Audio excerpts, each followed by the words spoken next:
বাংলাদেশের হাতের কাছে যা পায় তাই দিয়ে ভর্তা বানায়। শ্রোতাদের মধ্যে সংখ্যাগরিষ্ঠ মানুষ কিন্তু বাংলাদেশের মানুষ, আবেগটুকুই আমাদের তাড়িয়ে বেড়ায়। তারা কিন্তু অধিকাংশই বাংলাদেশের মানুষ, সেটা আমার বলতে ভালো লাগছে।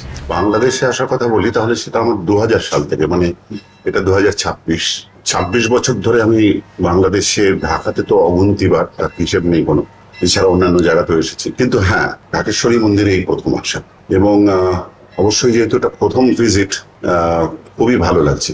আর আমি এসছি এমন একটা সময় সপরিবারে, এবং এই মুহূর্তে এখানে একটা ফেস্টিভ মুড, একটা পয়লা বৈশাখ শব্দই গেছে। তো শুধুমাত্র এই ঐতিহাসিক জায়গাটা দেখা হলো তাই শুধু নয়, সেটা দেখলাম এই ফেস্টিভ মুডের ভেতরে, একটা খুব উৎসবের মেজাজের ভেতরে, সেটা একটা বাড়তি দাঁড়াতে।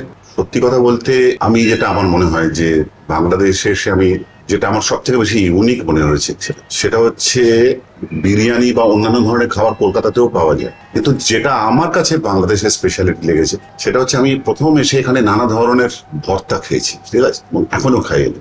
এবং আস্তে আস্তে এটা আমার মনে হয়েছে যে ওই যে একটা কথা চালু আছে যে বাংলাদেশের হাতের কাছে যা পায় তাই দিয়ে ভর্তা বানায়। তবে ডেফিনেটলি ভর্তা একটা খুব ইউনিক জিনিস, এবং যেটা ঢাকায় এলে আমি প্রত্যেক বাড়ি খেয়েছি এবং এই সফরেও খাচ্ছি, অলরেডি খাওয়া শুরু হয়ে গেছে। বিশেষ করে একটা কথা বলবো, যে খুব সংক্ষেপেই বলছি, সেটা হচ্ছে যে এই বিগত 26 বছরে শুধু বাংলাদেশে কেন, আমি পৃথিবীর অনেক দেশে গান করতে গেছি, গান শোনাতে গেছি, এবং এটা আমার বলতে ভালো লাগবে যে বেশিরভাগ জায়গাতেই শ্রোতাদের মধ্যে সংখ্যাগরিষ্ঠ মানুষ কিন্তু বাংলাদেশের মানুষ।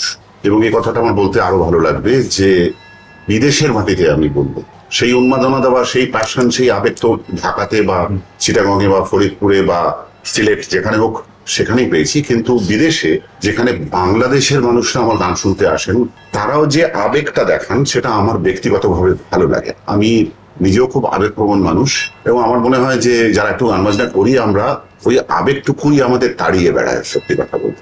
এবং সেই আবেগটা খুব সৎভাবে, খুব অনেস্টলি বিদেশের মাটিতে যে সমস্ত শ্রোতা বন্ধুরা দেখিয়েছেন বা দেখান, তারা কিন্তু অধিকাংশই বাংলাদেশের মানুষ, সেটা আমার বলতে ভালো লাগছে।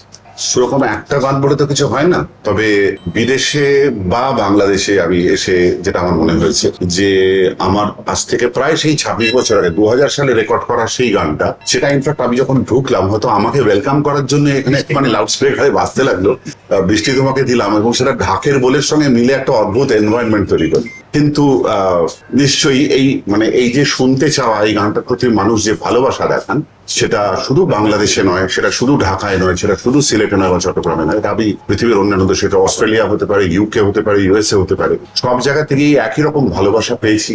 এই গানটার জন্য যতটা, ঠিক ততটা হয়তো কোনো গানের জন্য পাই। তো দর্শকদের উদ্দেশ্যে আমার বলার কথা এটাই যে আমার এই যে এত সুন্দর একটা জায়গায় কিছুক্ষণের জন্য ঘুরে গেলাম, এই যে ফেস্টিভিটিটা, এই যে সমস্ত মানুষ এসে মিলছে, এই যে মন্দিরের এই যে প্রাঙ্গণ, এর যে দীর্ঘ ইতিহাস, অনেক ঝড়ঝাপটা গেছে তো এটার উপর দিয়ে, কিন্তু তারপরেও এখন এত মানুষের মেলবার জায়গা হয়ে রয়েছে। আগামী দিনে যেন ঠিক সেটাই এইভাবেই থাকে, সেইটা যেন আমরা একটু দায়িত্ব নিয়ে সেটাকে এনশিওর করতে পারি, সেটাকে যেন রাখতে পারি, এইটুকুই আমার প্রার্থনা।